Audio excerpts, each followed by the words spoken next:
जो 10% जिसको दोगे वो भी नरक जाएगा, तुम भी नरक जाओगे। अधर्म के पैसे से कभी भी धर्म नहीं हो सकता। ये 10% देने की बात आई धर्म से कमाने में, कि आपने धर्म से 4 रोटी कमाई, भैया 3 में तुम गुजारा कर लो, 1 किसी को पवा दो। धर्म से, अधर्म से नहीं, अधर्म से नहीं। ऐसा तो नहीं हमने आज तक शास्त्र में पढ़ा है, और कहीं किसी को लिखा मिले तो हमें दिखा देना। बचपन से बहुत से शास्त्रों का स्वाध्याय हुआ, बड़े संत महापुरुषों का संग हुआ, आज तक हमने ऐसा कभी नहीं पढ़ा कि पापाचरण से किए हुए कर्म या धर्म जो धनादि लिया जाए, दूसरे की हिंसा करके, छल कपट करके, बेविचार करके, मांस मदिरा आदि के सब नाना प्रकार के कुकर्माचरण करके तुम कुछ दान पुण्य कर दोगे या धर्म में लगा दोगे तो तुम पवित्र हो जाओगे, ऐसा नहीं। एक उपाय है, अपिचेत सुदुराचारो भजते माम अनन्य भाग साधुरेव समंतव्या सम्यक व्यवसिता। ऐसा आज सत्संग सुना और आज मुझे पश्चाताप हुआ कि मैं बहुत गलत हूं। अब मेरा उपाय क्या हो सकता है मंगल होने का?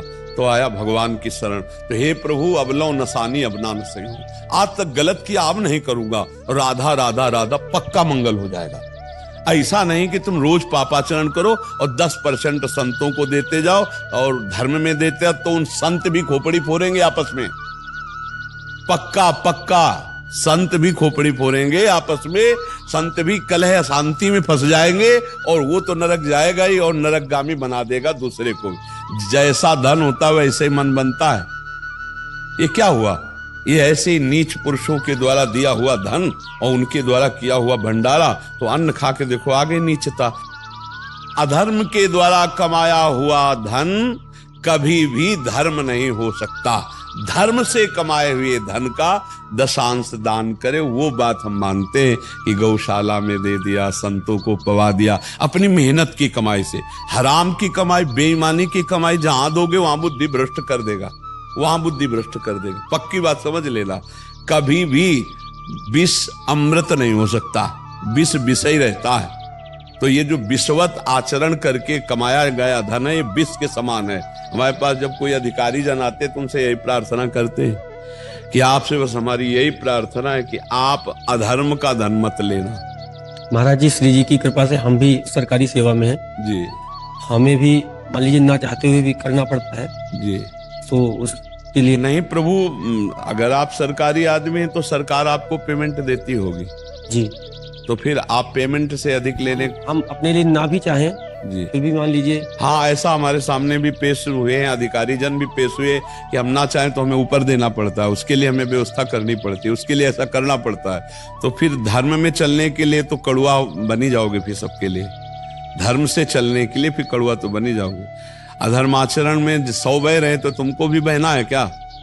अगर नहीं बहना है तो फिर आप सबके लिए कड़ुआ भले हो जाओ, लेकिन हरि के लिए आप प्यारे हो जाओ। हरि आपको बहुत प्यार करेंगे, हरि आपको बहुत, और जिसको भगवान दुलार करते हैं उसका बाल बांका कौन कर सकता है? ये संसार नहीं, ये अधर्म का पैसा बिल्कुल ठीक नहीं है। पक्का मान लो ये वो विष है, जब तक तुम खर्चा नहीं करोगे तब तक तो चैन, और जिस दिन तुम उसका प्रयोग शुरू कर दिए तो वो तुम्हारे परिवार में अशांति पैदा कर देगा, तुम में और कोई ना कोई घटना पैदा करेगा जिससे आप दुख भोगोगे।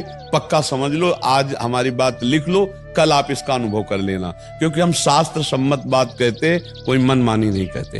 हाँ, एक बार एक अधिकारी जन आए थे, वो कुछ फल वल लाए थे, तो हाथ जोड़ के उनसे यही कहा था वीडियो पर कि आप मत लाना, आप ये वस्तु मत लाना, क्योंकि आपको जो पेमेंट मिलती है आप उससे परिवार चलाओ। ये वस्तुएं दान पुण्य करने की सोचोगे ना तो तुम्हें ऊपरी पैसे की जरूरत पड़ेगी, और ऊपरी पैसा लोगे तो हमारे पास आना बेकार हो गया। हमारे पास आने का मतलब है कि आपके जीवन का परिवर्तन हो, अधर्माचरण छूटे, नहीं तो फायदा क्या हुआ? यहाँ आकर फिर बातचीत करने का मतलब क्या रहा? यहाँ आने का तो मतलब है कि आप में आस्तिकता है। यहाँ आने का मतलब आस्तिकता है, और आस्तिकता का मतलब है कि आप पूर्ण आस्तिक बने। ये नहीं, घूस नहीं, ये पैसा कभी लाभ नहीं देगा। अच्छा, क्या आप पकड़े जाओगे तो क्या आपके अधिकारी आपको बचा लेंगे? नहीं, हमारे साथी तो जेल जा चुके महाराज जी। हाँ, तो यही हम बता रहे हैं। तो फिर जब हमारा भागवतिक कानून आपके ऊपर दंड देगा तो आपके अधिकारी बचाएंगे क्या? सोचो, जब ये राजकीय कानून आपके ऊपर जब पकड़े जाओगे और दंड देगा तो आपके जो अधिकारी है ना, वो साफ ऐसे हो जाएंगे कि हम जानते भी नहीं, अच्छा आप ये करते थे। जिनको आप रिझाने के लिए, जिनकी आज्ञा पालन के लिए आप किए, वही आपसे पूछेंगे अच्छा आप हम तो नहीं समझते थे कि आप ऐसे आदमी होगे, तब आपको लगेगा ये वही आदमी। तो ये बात समझ लो, जब यहां कानून फंसाएगा तो वो नहीं काम आएंगे, तो जब भागवतिक कानून आपके ऊपर दंड देगा तो कोई काम नहीं आएगा। इसलिए थोड़ी देर कड़ुए बन जाना अच्छा है, लेकिन धर्म विरुद्ध आचरण करना। एक अधिकारी आए थे यहाँ, तो सब भगवान की कृपा से आते रहे, तो उन्होंने जब ऐसी बात की कि अब चाहे प्राण निकल जाए पर अब हम ऐसा नहीं करेंगे, तो हमका सस्पेंड हो जाओगे। बोले 3 बार हो चुके हैं, 3 बार हो चुके हैं और कितनी बार करेंगे, नौकरी छोड़ना पड़े लेकिन हम धर्म विरुद्ध अब आचरण नहीं करेंगे। बहुत ही वो मतलब हिम्मती वो ऑफिसर थे कि मेरे साथ क्या होता है मैं ये समझे सब। तो ये बात है कि अधर्म आचरण नहीं, घूस नहीं, दूसरे के द्वारा दिया हुआ। और इसमें क्या होता है, अधिक घूस वही दे सकता है जो दोषी होगा। निर्दोष आदमी, गरीब आदमी ये आपको ज्यादा घूस नहीं दे पाएगा। जो ज्यादा अधर्माचरण करता है वही आपको ज्यादा घूस दे सकता है। क्यों नहीं? महाराज जी कुछ ऑफिस में मतलब काम कराने के लिए एक प्रथा सी बन गई है।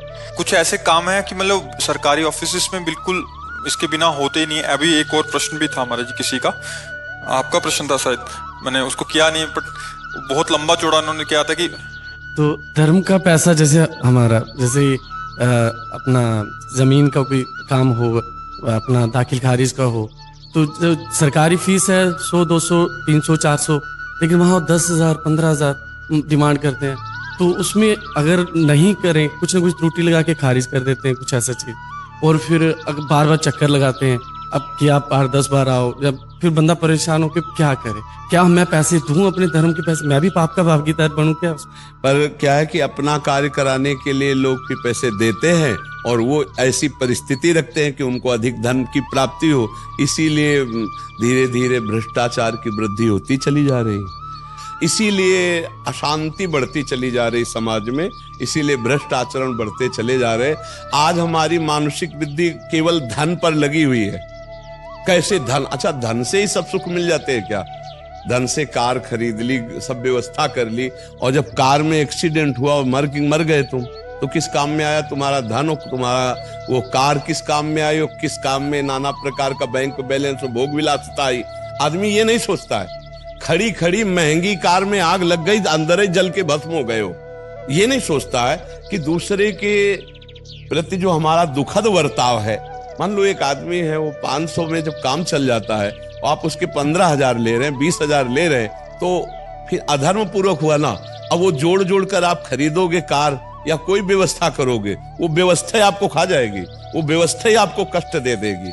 महाराज जी खत्म हो सकता है क्या है? ये खत्म हो सकता है जब सबके अंदर अध्यात्म जागृत हो तभी हो सकता है, अन्यथा नहीं हो सकता।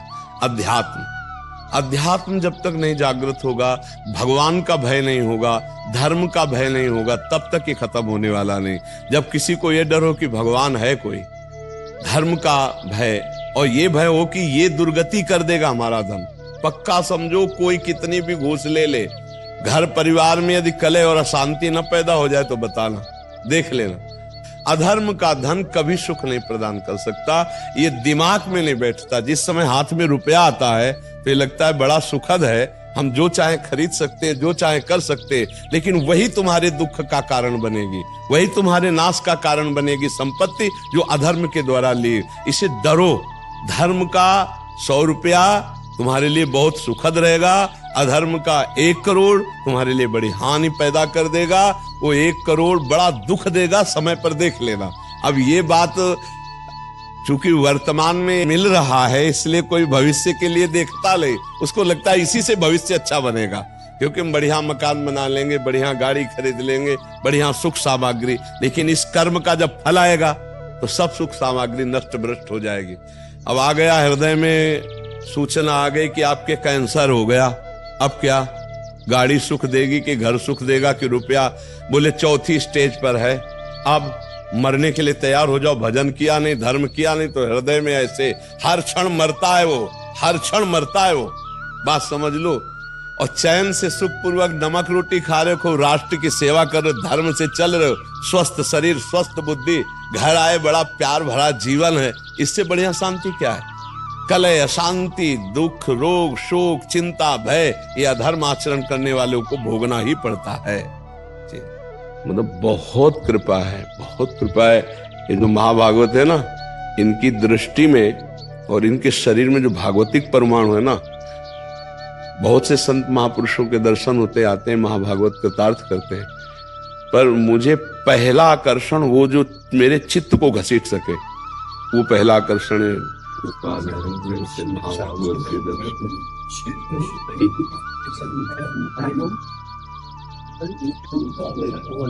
लेकिन ऐसे महाभागवत, मतलब हमारा हृदय उस समय से जैसे ऐसे नहीं कि कितनी कृपा मेरे प्रभु की कि ऐसे महाभागवतों के दर्शन होते हैं। अब भी जैसे मिलत एक दारुण दुख देहि, बिछुरत एक प्राण हर लेहि, तो ये हमारा मन उनके चरणों में बार बार लौट रहा है। हमें तो बार बार आकर्षण हो रहा है इन महाभागवत के ऊपर की पादुकाएं और श्री विट्ठल भगवान और श्री रुक्मिणी जी को धारण किए। आज हम कृतार्थ हो गए आपके दर्शन से, आपकी इस भक्ति को देख करके। महाराष्ट्र से आए महाराज। हाँ, कृतार्थ हो गए। हमारा बार बार चित्त आकर्षित हो रहा है। पहले एक दुपट्टा श्री जी का लाके आपको, हाँ भाई, स्वागत है ऐसे महाभागवत का जो हर्ष है।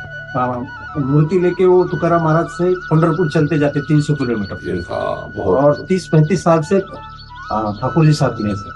बहुत बहुत मतलब हमारा चित्त बार बार आकर्षित हो रहा है।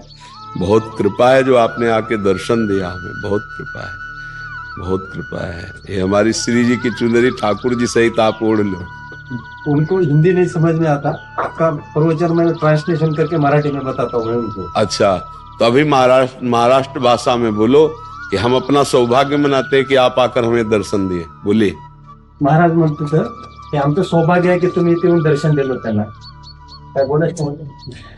मेरा ही ऐसा भाग्य है कि आपके चरणों में पड़ता है।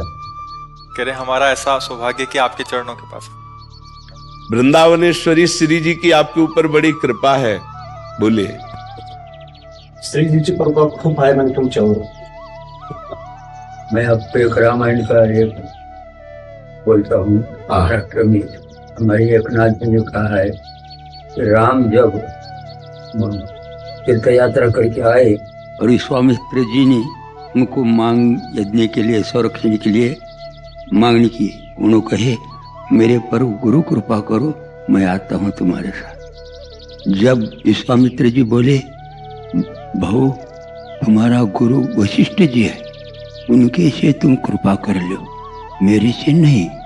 यही ट्रांसलेशन महाराष्ट्र में ऐसा आता है, जब छत्रपति शिवराय शरण गए तुकोबा को और बोले मेरे पर कृपा करो, उन्होंने बोले नहीं शिवा, तेरा गुरु रामदास जी है, वो हनुमान का अवतार है, उनको शरण लगो। क्या है ये?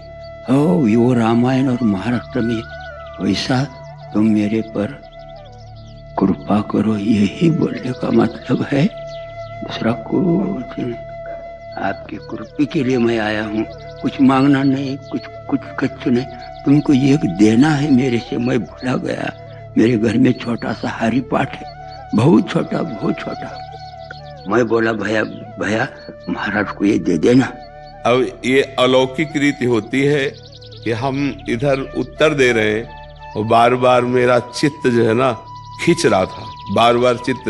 तभी हम कर रुको, पहले चित्त की बात हो जाने दो, तो ये बताना नहीं पड़ता जो आकर्षण है।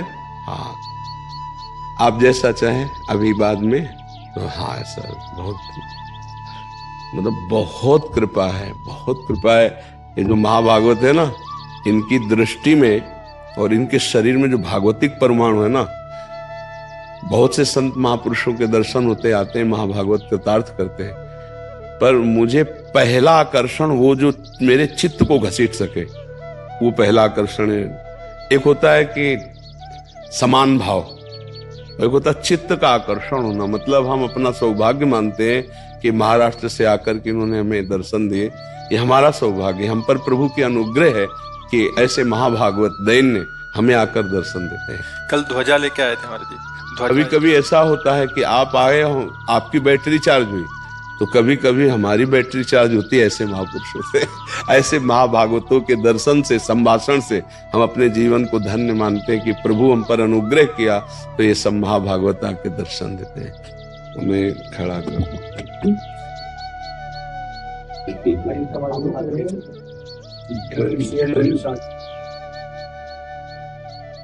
आज हम बहुत धन्य भाग आते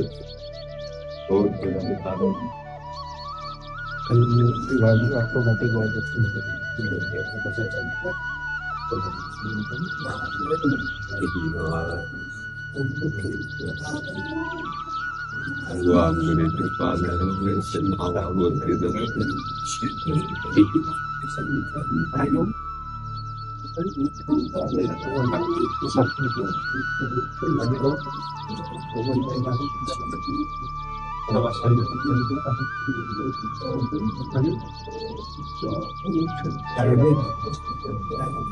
ऐसे महाभागवतों की जैसे तो मतलब दर्शन दुर्लभ है। ये तो बड़ी कृपा है कि ये संत हैं, ये महासंत है। मतलब वो पदवियां लगना अलग बात है, ऐसे महासंत मतलब प्रभु जब अपना मानते हैं तो ऐसे महाभागवतों के दर्शन होते हैं। ऐसे जैसे राजस्वी यज्ञ की पूर्णता, ऐसे वो ऐसे महाभागवत है एकदम धैर्य। बड़ी कृपा है, भगवान की बड़ी कृपा है। अहो भाग्य ऐसे संतों का, ऐसे महाभागवतों का दुर्लभ है, दुर्लभ है। पद मिलना, बड़ी बड़ी ख्यातियां होना, बड़ा वो सब एक, लेकिन ऐसे महाभागवत मतलब हमारा हृदय उस समय से जैसे ऐसे नहीं कि कितनी कृपा मेरे प्रभु की कि ऐसे महाभागवतों के दर्शन होते हैं। मतलब दुर्लभ है जो केवल हरि में अपने आप को समर्पित कर चुका है, किंचन मात्र कोई बनावट, कोई नौटंकी, कोई नाटक नहीं, तो नेत्र तरसते हैं। बनावट तो बहुत भगवान की है, संसार में बनावट में ही तो है, लेकिन शुद्ध भगवान के मार्ग का पथिक मिलना, ये आज हमारा हृदय कृतकृत हो गया कि भगवान के ऐसे महाभागवत हमारे को दर्शन देने आए। और जी आप प्रमाणित कर रहे हैं तो इससे बड़ी बात नहीं, अब भी हम उसी में हैं। मतलब अब भी जैसे मिलत एक दारुण दुख देहि, बिछुरत एक प्राण हर ले, तो ये हमारा मन उनके चरणों में बार बार लौट रहा है कि हमारे प्रभु के प्रति इतना प्यार, इतना मतलब भगवान की असीम कृपा होती जब विशुद्ध भक्त का दर्शन होता है। जब द्रवहि दीन दयालु राघो तो साधु संगति पाइए।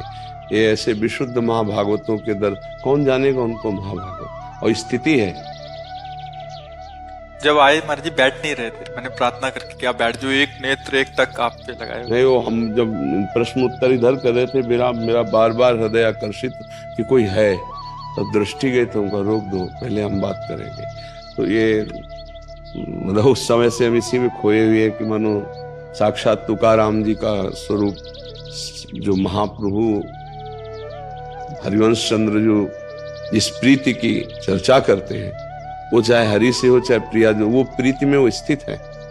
वो प्रीति में ऐसे महापुरुषों की चरण रज, ऐसे महापुरुषों का उच्छिष्ट, ऐसे महापुरुषों का दर्शन, ये दुर्लभ कृपा होती है। सब में भगवान है, लेकिन जिसने अपने हृदय में भगवान को प्रकाशित कर लिया है वही महापुरुष है। ऐसे तो पदों की डिग्रियां बहुत लगती हैं, सब जगह लगती हैं, वो बात अलग है, लेकिन जो मदन मद मत्सर से विजयी वही महापुरुष। कैसे निर्मल, मतलब तो यही होता है भगवान की कृपा। यही होती कि कभी कभी हंसों को चुगाते हुए कोई परम हंस आ जाते हैं और निहाल कर जाते हैं, देख करके दृष्टि से निहाल कर देते हैं। इनकी दृष्टि में विट्ठल बसे हुए हैं, इनके रोम रोम में विट्ठल बसे हुए हैं। ऐसे महाभागवतों के दर्शन भगवान की कृपा से होते हैं। विजेंद्र कुमार जी बिहार से।